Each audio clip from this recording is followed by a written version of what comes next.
So I'm Dorian Moore, and I'm co-president of Community Change Action. We love you, Dorian. Thank you, Senator Booker. And I'm the parent of a 2-year-old toddler and uncle of a 7-year-old, so the child tax credit is very personal for me. And we've been involved at Community Change Action in the fight for income support, including the child tax credit, for a long time. And when President Biden put forward his Build Back Better agenda in 2021, we had a chance to pass a transformative, expanded version of these policies that was permanent. These policies that were meant to help families and workers build a foundation where they not only can survive, but to thrive. Now, the American Rescue Plan included the people who needed the child tax credit the most. The poorest folks, particularly black mothers, and we organized with our grassroots partners to make sure those people got it, and we saw millions lifted out of poverty from the child tax credit. Not since Lyndon Johnson has any president moved the needle so much on poverty. Collectively, the expanded child tax credit and stimulus checks lifted over 18 million people out of poverty, making 2021 the year with the lowest child poverty rates for black and brown kids in American history. The government provided no strings attached relief that empowered people to make the financial decisions that made the most sense for them, and in turn, helped the domestic economy get going again. Yes. $1 of investment around the child tax credit equals $8 into local economies. Say that again. $1 of investment, Senator Booker, into the child tax credit, into working families' pockets equals $8 into local economies. So we've been working, all of us here have been working to continue the expanded versions of the child tax credit and the EITC. But we also know that 4 million children were thrown back below the poverty line when the temporary expanded CTC expired. Rising costs continue to be a major blow to American families. And think about that for a minute. The status quo is millions of children in poverty in one of the richest countries in the history of the world. This is not an inevitability. This is a policy choice, and it is cruel to throw millions of children back into poverty. We know this is a policy choice. You can boo on that, by the way. We know that this is a policy choice because we made the other choice to expand and enhance the CTC. And when we did, we cut child poverty almost in half. So the choice in front of us now is to prioritize some of the wealthiest corporations of the world. We could prioritize some of the wealthiest companies in the world who have taken advantage of the last few years to wildly inflate prices while they reap in record profits. Or we can prioritize families, workers, and the bright futures of the next generation, the backbone of our economy. Yes. When we empower people to meet their immediate needs, to pay down their debts, to spend on local businesses, and save for the future, we know that we can create an economy that is better for all of us. So now, it is my deep pleasure to introduce one of the senators who has been a champion of families and of the child tax credit for a very long time. He's going to talk to us about what we can do to push the child tax credit through the lame duck session before the end of the year. From the great state of Ohio, please join me in welcoming Senator Sherrod Brown. We love you, Sherrod. I like the way you do We it. do. Corey. It's the only time you've ever said that. Or that you've even acted like you. Anyway, thank you. In many ways, this is Raphael Warnock's day, and I want to explain why. Go back to March 6th of 2021. And I was sitting on the floor, as we all were. 2 votes. One was 51-50, one was 50-49, I think. Rand Paul or somebody stepped out to the bathroom, whatever the reason. But we won it by 1 vote. We won the child tax credit by 1 vote both times.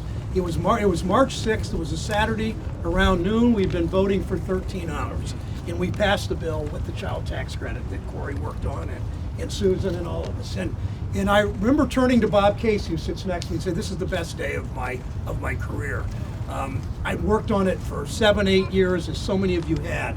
And so about an hour later, I called Raphael Warnock, who was heading back to Georgia, and I said, "Raphael, congratulations, this wouldn't have happened without you." And he said, "It's funny, Sherrod, it took you 10 years to do this, it took me 2 months." So anyway, that's in the spirit of Raphael Warnock. for joining Senator Bennet and Senator Booker and me in doing this. Largest tax cut for working families ever. 92% of children in Ohio, in those families with children in Ohio, 92% of those kids saw money, their families saw money in their pockets. That's 2 million children in Ohio. Cut the poverty rate nearly in half. One thing the Senate did, starting in July, the checks went out, July 15th, August, September, October, November. We know what that did for families. It's the most consequential thing we've done in decades to make that hard work pay off. I hope our Republican colleagues are listening. We'll fix R&D. I love these signs. No R&D without the child tax credit. Get the deal done now. R&D, child tax credit now. The deal's on the table. We'll fix other corporate tax issues like the 2017 tax law, but only if we expand CTC and EITC. That's the deal. It's on the table. We say to Republicans, accept the deal and we'll move forward. Parents across Ohio have told me what a difference this bill has made in their lives. As Mr. Warren said, it's cut the poverty rate among children, among families by 40%. Imagine during this period of inflation if the child tax credit were in effect. Imagine for families barely make it, having that $250 or $300 per child per month coming in to blunt the effects of inflation. They made such a difference, they need to continue. We remember what happened in 2017. Lobbyists lined up down the hall from Mitch McConnell's office. Republicans delivered a massive tax cut to the wealthy. They left parents behind, they left kids behind. Those same lobbyists are again lining up asking for another tax cut on top of the one they've already got. It's pretty simple again. No corporate tax cuts without the child tax credit. The deal is on the table. It's the deal. It's on the table for Republicans to take. I'll stop there and turn it over to Tammy Lunan, who's joining us from the Ohio Organizing Collaborative. All right.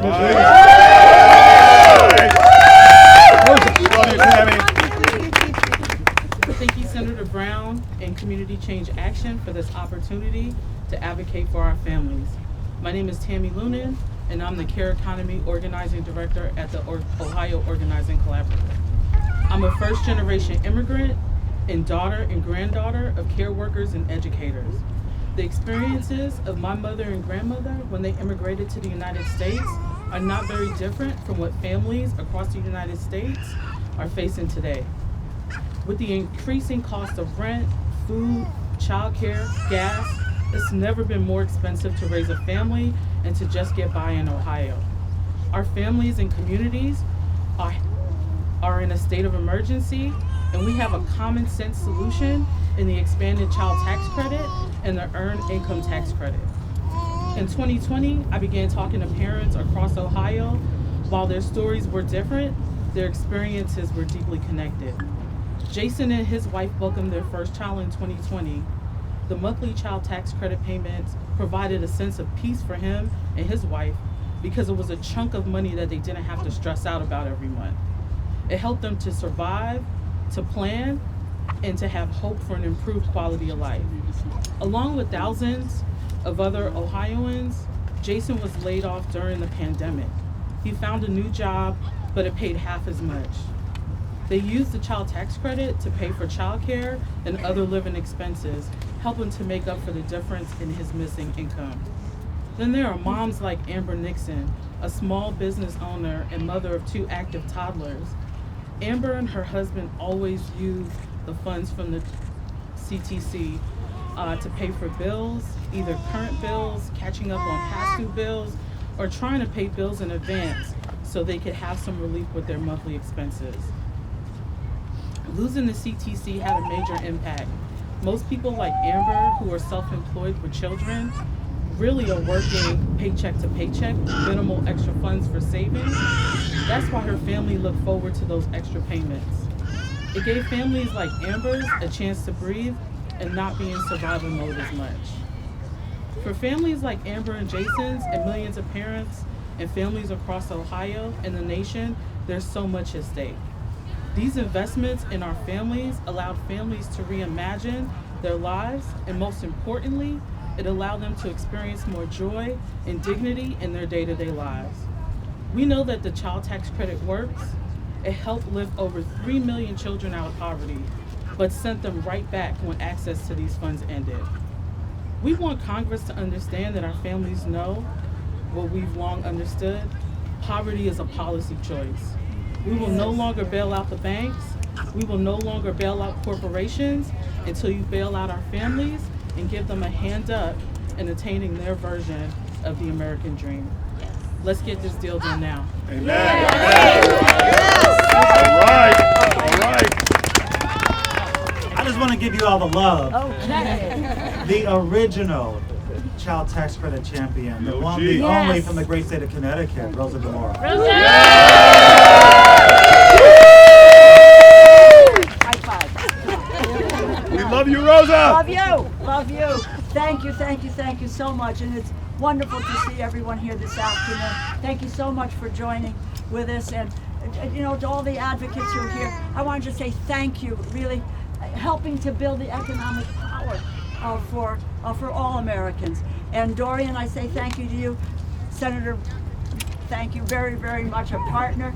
Tammy, you spoke eloquently. It is about that financial stability that the child tax credit provides to families. That's what this is all about. And of course, to my colleagues, to Senator Booker, to Senator Bennet, and to Suzan DelBene and Ritchie Torres in the House, thank you. We are the CTC 6. We will continue to be the CTC 6. So, and we're there to say we need to talk about the importance of the expanded and the improved child tax credit, making it permanent. Everyone has been so outstanding in this fight, and a fight that I have been involved in for nearly 20 years. We were all proud that the Biden administration included the child tax credit in the American Rescue Plan, the largest tax cut for working families in generations, a lifeline to the middle class. And expanding and improving the child tax credit drove the largest decrease in child poverty in history. In history. It helped families to make ends meet. And Tammy pointed out, and others will point out, that the difference between being able to pay a light bill, fill a gas tank, pay for childcare, yes, so that someone could go to work, and the naysayers and those who demean working families to say if you got the tax credit, you wouldn't go to work. They have no idea of the pride that people have in their jobs and their ability to take care of their families. They don't know it because they live high on the hill and on the hog as well. So this is so lifted 4 million out of poverty, 26% decline in hunger for families with children. I don't know if we have ever seen another federal program that has such an impact in such a short amount of time. We deal with a lot of federal programs. Some have gone on forever. But, you know, and they don't achieve their goal. This program achieved its goal in the first 6 months of what we had intended it to be. Therefore, my friends, there is no reason to alter it, to water it down. Why would we want to weaken it? I strongly believe that the child tax credit is the most effective tool that we have in the fight against rising costs, an antidote to inflation. And again, it is about financial stability. Extending the improved child tax credit provides people and the families the support to navigate very challenging times. Those times exist right now. It is no soundbite. People live paycheck to paycheck today, and we have the ability to do something about it. Here is the bottom line. Working families did not abuse this benefit, as others would have you believe. The child tax credit supported workers, helped them get back to work. They used it to ensure their families were not just only surviving, but were thriving. And now the expanded child tax credit has lapsed and costs are rising. Families are counting on us to extend that expansion once more. So our goal is to ensure that by the end of this year, families will be able to use the expanded monthly child tax credit to help meet their most basic needs once again. We are coming to the end of the year where there is a clamor for tax cuts, for credits, for benefits for the largest corporations, and I might add some of whom pay no taxes at all in this country. Our ask is simple. If we can provide tax cuts for America's corporations, we can certainly provide a tax cut for America's kids. Yes. And our task is clear. No R&D without CTC. So thank you. Thank you so much for being here. Join me in welcoming, where are you, Amber? MomsRising member from New Hampshire, to say a few words. Amber? Yes, ma'am. There she is. All right, there you are, lady. Good to see you. Thank you. Thanks so much for being here. Thank you. Thank you. Good afternoon, everyone. My name is Amber McCory, and I am newly from Dublin, New Hampshire, although I was born and raised in New Hampshire.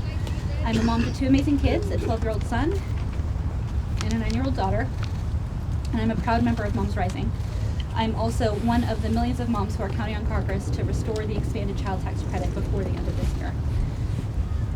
I'm so sorry, I always get emotional when I talk about this, so bear with me. My family has faced a significant amount of trauma and stress over the past year. For many years, I ran an in-home child care program, but last summer, when my landlord sold our building, I lost my home and my livelihood in one fell swoop. With the housing crisis in New Hampshire, there was simply nowhere for us to go. In order to avoid an eviction that I didn't deserve, you got this. Take your time. Take care. Take your time. Take your time. My kids and I were forced to move into a camper in someone's backyard. Before long, though, it became too cold to stay there, and my daughter's belongings had started molding in her bed. When the landlord bailout came through in the form of the Emergency Rental Assistance Program, we moved into a small budget hotel while I continued to search for stable housing and employment that I could do with my disabilities. During that time, the monthly child tax credit payments were nothing short of a lifeline for my family. They especially helped with gas. When we first became unhoused and I lost my business, I earned money by delivering groceries. The child tax credit payments helped me cover the cost of gas so I could work and earn that income. The child tax credit payments also helped me provide as much stability as I could for my kids during a time of unprecedented and significant upheaval in our lives. They helped ensure I could maintain my daughter's access to health care. She sees a lot of specialists, including rheumatology, cardiology, physical therapy, occupational therapy, and more. At the time, we averaged about 4 to 5 doctor's appointments a week. Some are in Boston, others are in Manchester, Lebanon. The cost of gas to get her to and from her appointments as quickly, and the child tax credit payments were more than a huge source of relief. It was a tangible lifeline to ease that burden. When Republicans in the Senate ended the payments last December, it felt like the hole I was already in plummeted down another 3 feet, leaving me even further away from climbing back out of the perpetual state of poverty I found myself in. Despite the effort I had been making towards that goal, I was in a state of panic. I had to choose between basic needs, which is impossible. How do you choose between getting food on the table and paying for gas to get your child to the doctor? I've had to neglect my own medical care to ensure my children are taken care of.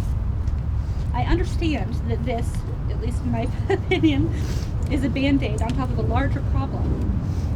But it's something that helps real people right now that are close to breaking that cycle of poverty that we're in. It helps push us over that hump. I don't understand how any elected leader could support taking away such an essential source of support for kids and families. It has been a long, hard, traumatic road for my family. I have a genetic condition, an autoimmune disease, which limits the kinds of work I can do.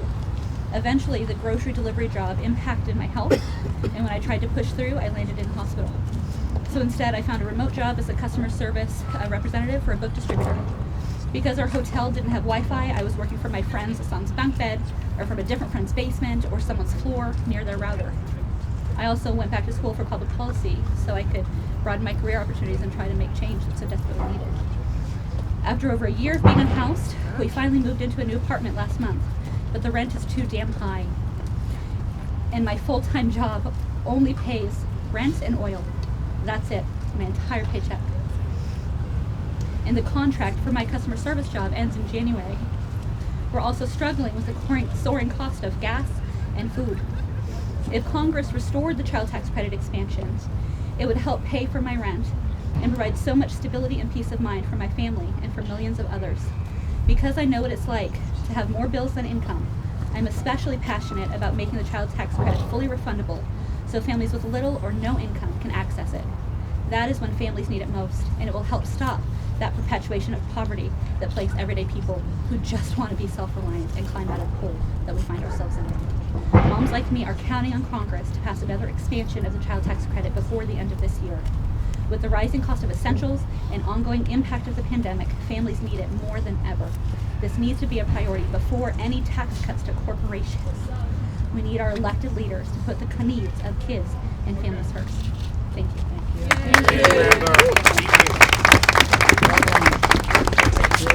Thank you so much, Amber, for sharing your heartfelt story. I think we all felt it. Next up, one of the CTC6 from the great state of Colorado, Senator Bennet. Woo! We do love Bennet. We love Bennet. Thank you for being out here today. Young people, thank you for being out here today, and thank you for bringing your older people with you. We really, really appreciate it. But it's a reminder of what this is really all about. Rosa, thank you and your colleagues for your incredible leadership. And when I heard Amber speaking just a minute ago, I could have, it was exactly like the conversations that I've had over the last years in Colorado with moms that are struggling in an economy that's not working well enough for their families. And, you know, Tammy said earlier that poverty is a policy choice. I could not agree with that more. Let me tell you what the evidence for that is. You are standing today in the richest country in the world, and we have the third highest poverty rate in the industrialized world. That's a choice that we've made. We have the worst income inequality that we have had in this country in a century right now in the United States of America. And that's the result of an economy that for 50 years, since Ronald Reagan was our president, has benefited the top 10% of Americans when it's grown and not anybody else. And the response of this place largely has been to practice something called trickle-down or supply-side economics. And what we're here today to say is we can do something better than that. We passed something very important when we passed the American Rescue Plan, this enhanced child tax credit. And you know what? It actually did what we said it was going to do. Do you know how rare that is for that building? Where the stuff people promise and say it's going to do this and say it's going to do that. In this case, we said it'll cut childhood poverty almost in half. It cut childhood poverty almost in half. We cut hunger by 25%. They told us the IRS wouldn't be able to make these monthly payments to families, and you know what? They did just fine. And families were able to spend that money to support their kids. I don't have time, and you got to hear from Cory Booker, and I know you don't want to hear from me. I don't have time to tell you the millions of stories I've heard from families in Colorado about what they spent the money on. From paying the light bill, to paying the rent, to buying school clothes for their kids without breaking the bank. But let me summarize for you what I heard from the families that I work for in Colorado, and that is the stress that was relieved from them. Just a little bit of stress in an economy that hasn't worked well enough for them, the chance to pay a few extra bills without worrying about paying for the food bill the next month. And that's what this is all about in the richest country in the world. It is shameful that we let it lapse. We should have made it permanent, but we have the chance now to do that again. And what you're hearing from the members of Congress that are here today, and what you're hearing from these advocates and from the kids that are here today, is that we've all been around here. Well, not you guys. These guys, if they were watching C-SPAN, they've been around here to see this place burn the midnight oil, stay up till 2 o'clock, 3 o'clock in the morning to make sure that they extended tax cuts for the wealthiest people in America, to make sure that they extended tax cuts for the largest corporations in America. And what we're saying this time is, before we go home, we should pass the biggest tax cut for working people in American history. That's what we need to do. And I couldn't be prouder to have, I should say also one other thing. Thank goodness Raphael Warnock is coming back to the United States. Yes. Thank goodness he took over for Kamala Harris when she left the Senate. And he's done an amazing job on the child tax credit. But there has been nobody who's been stronger on this than the great senator from New Jersey, Cory Booker. Somebody I have known since I was the superintendent of schools in Denver. He was the mayor in Newark. There isn't anybody that has fought harder for the kids in this country than Cory Booker. So I give you the great senator from New Jersey, my friend, Cory Booker. All right, give it up for Bennet. Bennet, Booker, Brown, the Killer Bees. And then the CT six-pack. I like that. The CTC six-pack. It's the closest I'll ever come to a six-pack. I'm thrilled to be here, and I want to read this. This is from the New York Times. It said, and I quote, "Child poverty fell to a record low, and the program that did the most to reduce it vanished." This is what we lost. All the celebration of what we did, but this transformational program that changed the lives of millions of middle income, low income, working class families and children vanished. It was on track to cut the poverty rate all the way in half.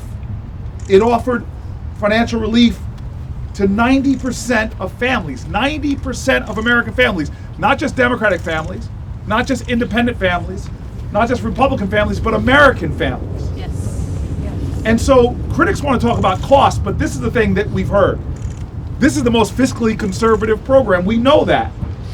Because again, the New York Times has said, and the data shows, every dollar invested, as was said before, lifts about $7 to $8 in our economy. But I love what Brother Bennet does. He talks about the real people in the state of Colorado. I know New Jersey is his second favorite state. One mother with 2 daughters was able to spend more time with her family and take her children to cheerleading classes. No working, that 2 jobs. It takes away a mom from her kids. A mother of 3 used her money to buy school supplies, backpacks, notes, a new uniform, and sneakers. Here's a great, in my neighboring state, Pittsburgh, this father used the money to buy new clothes after he heard about his son being taunted by his fellow classmates. He actually saved the money he had. He said he wanted to take his kids on a vacation to do a single night in a state park, and saw the happiness on his children's faces. We know that this program works. We know it works for the economy. We know it works to create jobs.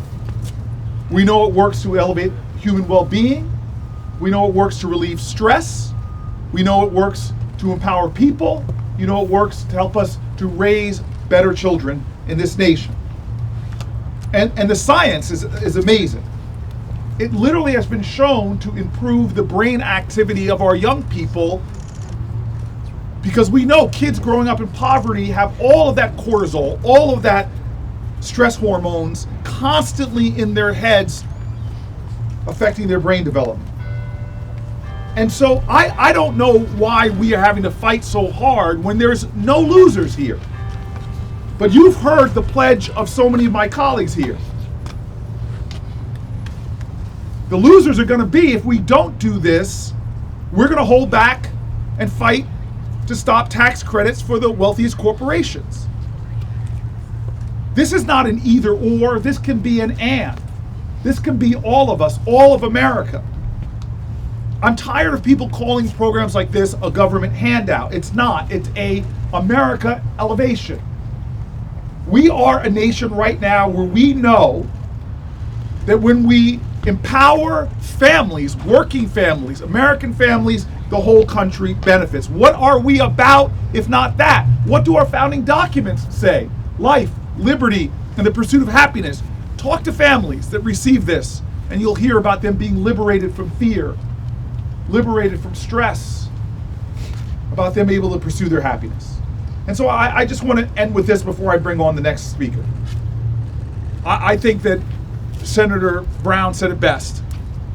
I can't think of something that we've accomplished in Congress. And I've worked on things from environmental justice policy all the way to criminal justice reform. There has been nothing we have accomplished as a Congress in my lifetime as important, as impactful, as necessary, as urgent, as morally righteous as a child tax credit. Now we need to make it permanent. That is the work. This is the moral moment, and I believe that together, this incredible coalition represented by some great leaders here, this is the work we have to do. And so now I have the pleasure of bringing up Chris. Chris, you ready? I'm ready. So this is a champion, he's a leader, but I just want you to know, I danced at his wedding. I cried when I didn't catch the bouquet. But this is truly one of my friends, one of our champions, and I'm excited to bring him up right now. Would you all give it up for Chris, please?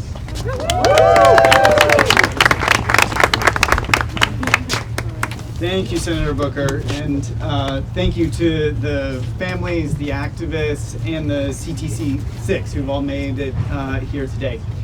Hi, my name is Chris Hughes. I'm the co-founder of Economic Security Project. We are an organization that advocates for the expansion of the child tax credit and other income support and anti-monopoly programs. As you've heard today, over the past several weeks, it's become very clear that Congress must pair any expansion of R&D tax credits with an expansion of the child tax credit. Senators and representatives have said that, not just the ones here today, but others in this building behind us. And the White House has said that. In fact, several colleagues and I just came from a meeting with senior advisors at the White House where they were very clear that this remains one of their top priorities to get done here before the end of the year. And the reality is, the child tax credit is enormously effective and popular, as you've heard today. We all know the stats about child poverty, but sometimes we forget about the opportunity that sits in front of us today. If senators and representatives behind us in this building can organize over the next few weeks, 36 million American families could see their lives transformed within days. 36 million. It is incredible, the scale of what we're talking about. And it's not just to the families who receive these dollars, it also goes into local communities, local economies, supports small business, and encourages entrepreneurship. The Niskanen Center found that if an expanded child tax credit were in place for another year, it would support the equivalent of 500,000 private sector jobs. And Columbia University found that every dollar of federal child tax credit payments generates 8 in social and economic benefits. Finally, these checks are not just good policy, they're also good politics. As we saw last night in Georgia, and as we saw last month across the country, the candidates who choose to run on supporting American families with the child tax credit win. Some of the smartest minds in Democratic politics, Stan Greenberg and others, have looked at the public opinion research and have arrived at the conclusion that there are fewer policies that are more relatable in the lives of Americans and garner more support. So, I hope you all will join me in saying that over the next 2 weeks, we should not allow Congress to go home for the holidays without it passing an expanded child tax credit, and certainly no tax credits for R&D and for corporations without supporting and helping American families. Yeah. Yes. Thanks, Chris. Okay, we have 3 speakers left, and then we'll have some time for Q&A. Next on the mic is Ishani Gaston, a very proud Moms Rising member from the great state of North Carolina.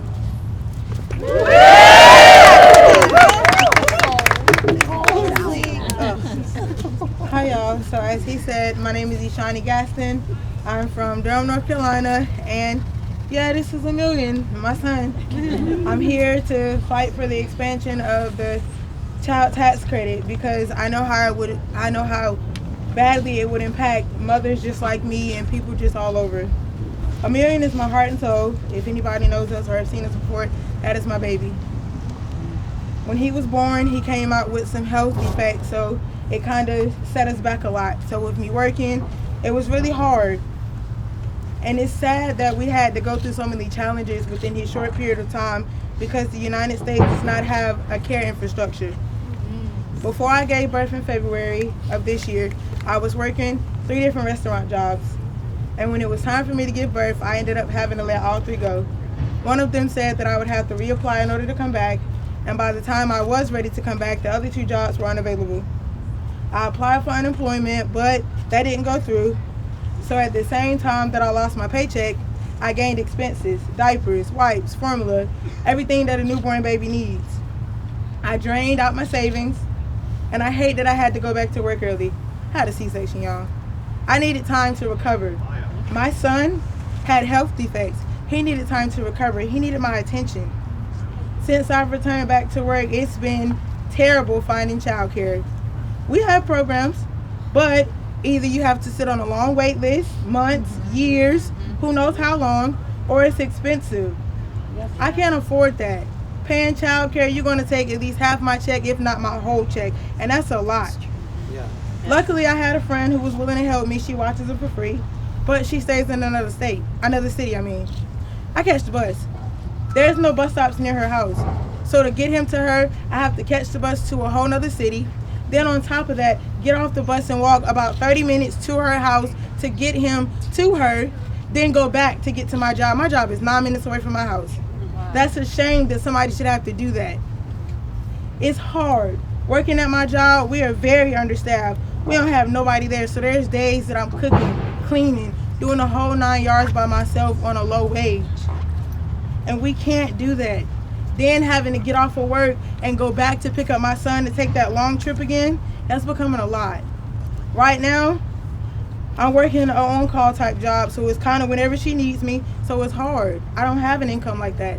Trying to find childcare that's closer to home, a job that can suit me and my family's needs, because not only am I here with me and my son, I'm with my mom, because it's been easier. So I'm staying with my mom right now. I feel like lawmakers really don't understand what we go through. Honestly, I don't.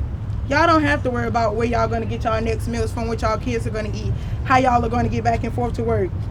Especially with COVID, the rising cost of food, gas, and basic necessities. I know there are plenty of other families out here who are facing similar challenges than mine. Us as mothers, we move mountains for our kids. We go above and beyond, and I'm gonna always go above and beyond for my son, no matter what it takes. So right now, more than ever, we need y'all support. The mothers need support. If Congress expanded the child tax credit again, it'll be a huge relief for my family. We really would not have to struggle anymore. I'm getting tired of worrying about the basics. Just trying to make sure that my son can make it, that he can survive. Holidays coming up, his birthday's coming up. Nobody wants to have to worry about things like that, and it's sad. I want my son to be able to have education. I want him to be able to experience good education. Expanding the child tax credit would bring a big relief off my shoulders, so I wouldn't have to stress as much.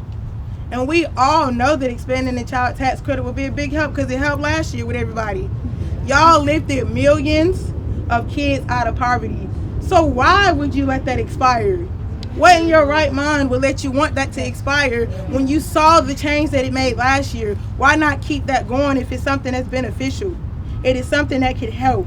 So we're here because we want lawmakers to make this change. We want y'all to be able to do what's right before the end of the year's out.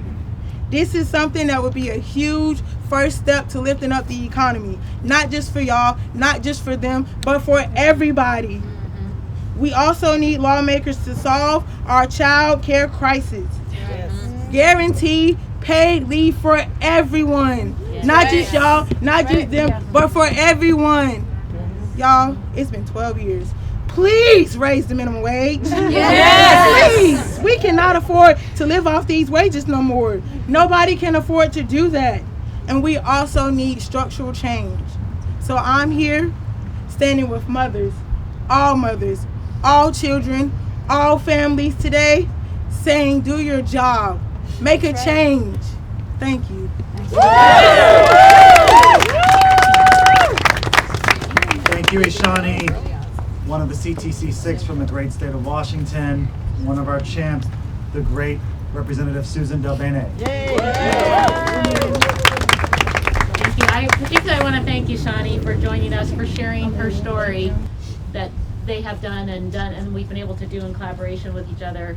It's because of that work, the stakeholders, families across the country, congressional leadership, President Biden, that we were able to get the expanded child tax credit passed. And we have come so far in that year where that the expanded child tax credit was in place. In fact, 2 years ago, people weren't talking about the child tax credit.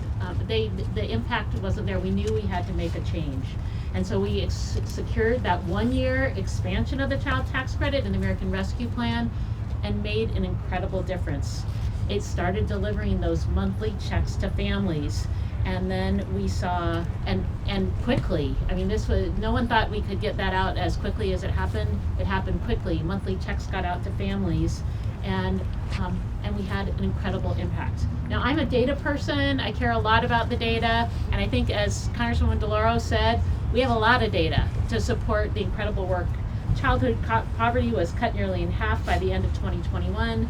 In communities of color, single-parent households, and others who had the greatest need, the impact was significantly stronger. It's remarkable that a single federal policy can claim such an impact. Now, I'm a mom, I'm a new grandma, and any parent knows that kids don't grow up in a year. Kids don't grow up in a year, right? So a program that only lasts a year is by far not enough. We need to bring the expanded child tax credit back so families have predictability, so that they have stability that they need going forward. We get an incredible return on the investment that we make in our kids and our families. Everyone up here understands this is a hard task. We've had folks talk about, their unwillingness to support this program, other members of Congress, but the data is clear. The data is clear on the impact it has on families. The stories are incredible.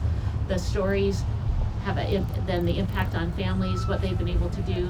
And we're talking about things like continue to pay for housing, buying food, buying basic needs for their kids, buying diapers, incredibly expensive for many families. And so there is a deal to be had to make sure that we continue to move this forwards. Investing in our kids should not be a partisan issue. We know that we have an opportunity to expand the child tax credit to keep it going forward. And there's an opportunity for us to do that and work with Republicans in an issue that they've also cared about on the R&D tax credit. So the message from me, I'm the chair of the New Democrat Coalition. We put out a letter to leaders saying we have an opportunity to renew the expanded child tax credit and address the R&D fix together. Let's do both. Let's do it together. This gives us the opportunity to make a strong investment in our families, a strong investment in our economy. So the evidence is clear. The monthly child tax credits help to get parents back to work because they could finally afford childcare or simply gas for their car. We only have a few weeks left in this Congress, so we have an incredible opportunity right now. There's a path forward. We're going to continue to work relentlessly to make that happen. And the way we do that is by sharing these incredible stories, by talking to our colleagues, by using all the great data we have, and by making sure that we have strong voices. And another incredibly strong voice as part of the CTC6 has been my great colleague from the state of New York, Ritchie Torres. First, it's an honor to be here as not only a representative, but also a card-carrying member of the Rosa DeLauro fan club. I'm a Rosa DeLauro fan first, and then a Yankee fan. But as has been said, in a country as wealthy as ours, child poverty is not an inevitability. It is a choice. We in Washington, D.C. have the tools to radically reduce poverty. What is desperately needed now more than ever is the political will. And there's often on the far right a false narrative that portrays poverty as a failure of personal responsibility and as a function of personal choice. But I've never met a child who chose to be born into poverty. Right. I've never met a child who chose to be born into poverty. And yet when children are born into poverty, through no fault of their own, it has consequences that haunts them for the rest of their lives. It leads to lower attendance rates, lower test scores, lower graduation rates, lower employment rates, lower lifetime earnings. We know that poverty paralyzes children in the most formative years of life. And as the representative of the South Bronx, which is often said to be one of the poorest congressional districts in America, I know firsthand that the child tax credit is a lifesaver and a game changer for the thousands of families I represent. I've spoken to mothers who have escaped financial dependency on violent domestic abusers because of the expanded child tax credit. I've spoken to students who finally can access the internet, who are no longer at the losing end of the digital divide because of the expanded child tax credit. I've seen families avert eviction from their homes and displacement from their communities because of the expanded child tax credit. There is no other policy that we have enacted here in Washington, D.C. that has done so much for so many so quickly. The breadth and depth of the CTC's impact is second to none, and since it is second to none, it should be the number one priority in the agenda of the United States Congress. And at a time when families are struggling with the crippling cost of living, expanding the child tax credit has taken on new urgency. You know, much has been said about inflation, but expanding the child tax credit is the proper policy response to inflation. An expanded child tax credit would enable the families hardest hit by inflation to afford the life necessities most affected by inflation. The research has shown that the most common uses of the CTC are food, utilities, and housing. And so it is extraordinarily effective because it targets the families in greatest need in the areas of greatest need. You know, those of us who are in Congress, we became public servants because we believe that we have an obligation not only to ourselves, but to others. That there's a social contract to be upheld. And nowhere is that social contract more sacred than when it comes to our children. I have a simple question for every member of Congress. If we are not here to protect our children, if we are not here to lift them out of poverty and afford them a decent and dignified life, then what are we here for? We never should have put an expiration date on the child tax credit because there should never be an expiration date on our core commitment to children. And I'll end on this note. During COVID-19, we saw in the peak of the pandemic, essential workers put their lives at risk so that the rest of the country could safely shelter in place. That's right. Our essential workers always deliver for them, for us, and yet Washington, D.C. rarely delivers for them. Yeah. And we need to change that. We need to get the deal done. We need to expand the child tax credit because the greatest investment in our future is not the development of corporate America, it's the development of our children. Thank you. Thank you, Representative Torres, and all of our speakers. So we have a few minutes for Q&A for any of the speakers that you heard from.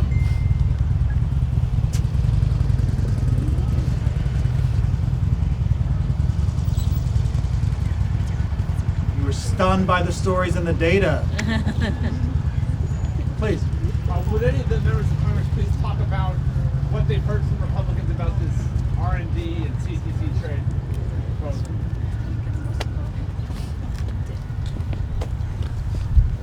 Well, you know, I mean, we all know what happens at the end of the year. There are discussions that are occurring around what will come out of, and Congresswoman DelBene sits on the Ways and Means Committee. That would be the committee that will make a determination of what happens with the tax extenders. I will just say the chair of that committee, Congressman Neal of Massachusetts, is a strong supporter of the child tax credit and understands that this has to be a part of whatever an end-of-year negotiation is. We have not, our Republican colleagues have been at the outset none have been willing to move forward in support of a child tax credit. If we'd had the votes on the Republican side in the Senate, we would have been able to get a child tax credit and get it passed. So I have to assume that they're still not willing to move forward, but unless they understand clearly and definitively that there will be no R&D tax credits, and I support R&D tax credits, that there will be no bonuses at the end of the year if it is not in conjunction with a child tax credit. You can't have one without the other. Now, there may be some that do want to weaken the child tax credit, put restrictions on it. I'll speak for myself, hell no. We have a program that works. And as everyone has said here who have spoken, that we haven't seen the likes of a federal program work as well as the child tax credit. And I've been here for 32 years. I've seen a lot of federal programs.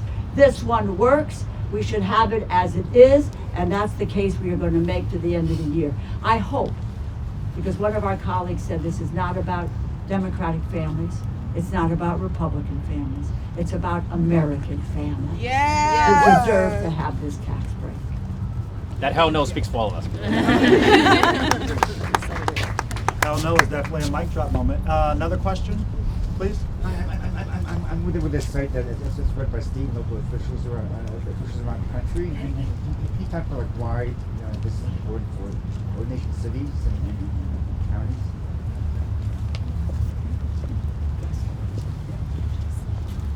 I think the reason this is important is because it's helping families in every community across the country, every county across the country. And when we make investments with our kids, we lift up our communities.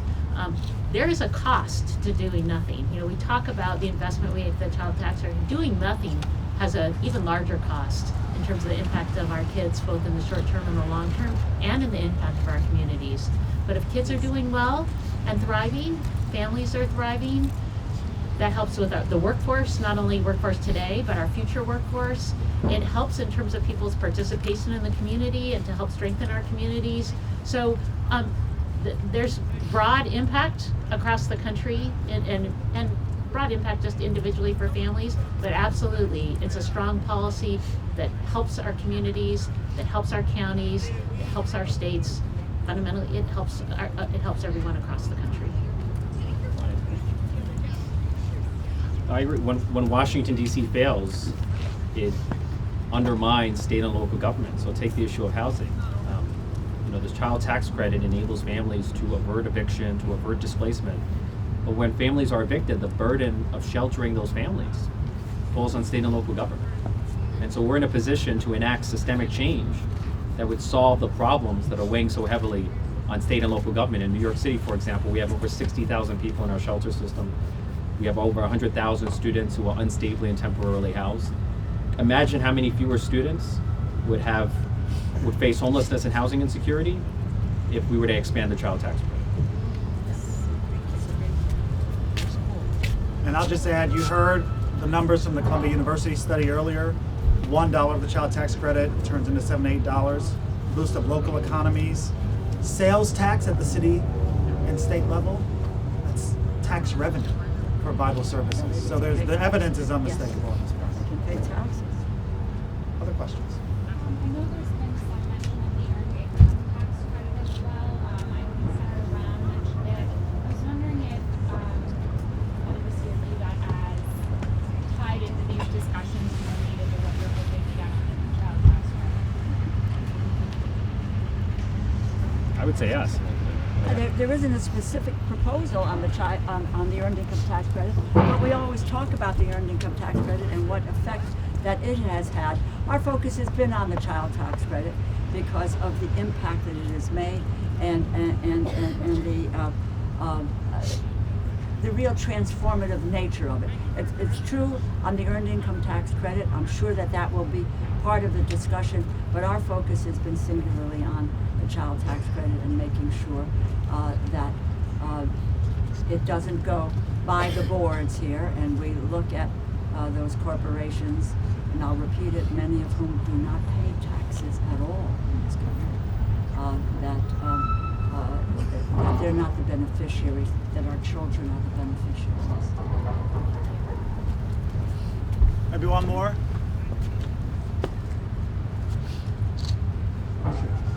How's things looking in terms of restoring the increase in the low-income housing tax? So we have legislation to expand the low-income housing tax credit. Actually, it's my legislation in the House and Senator Cantwell in the Senate.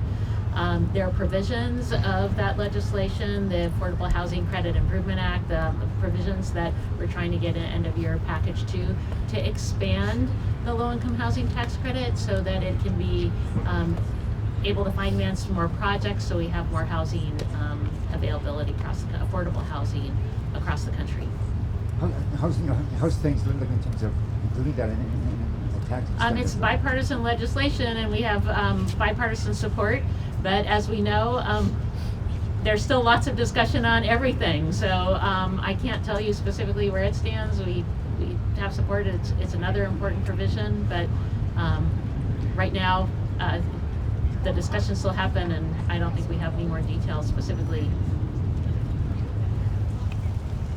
With that, thank you to all of our speakers. Thank you to the CTC6, our champions in Congress. Thanks to all of the most affected, all of us here. You can find the members of Congress here if you want to ask them more questions.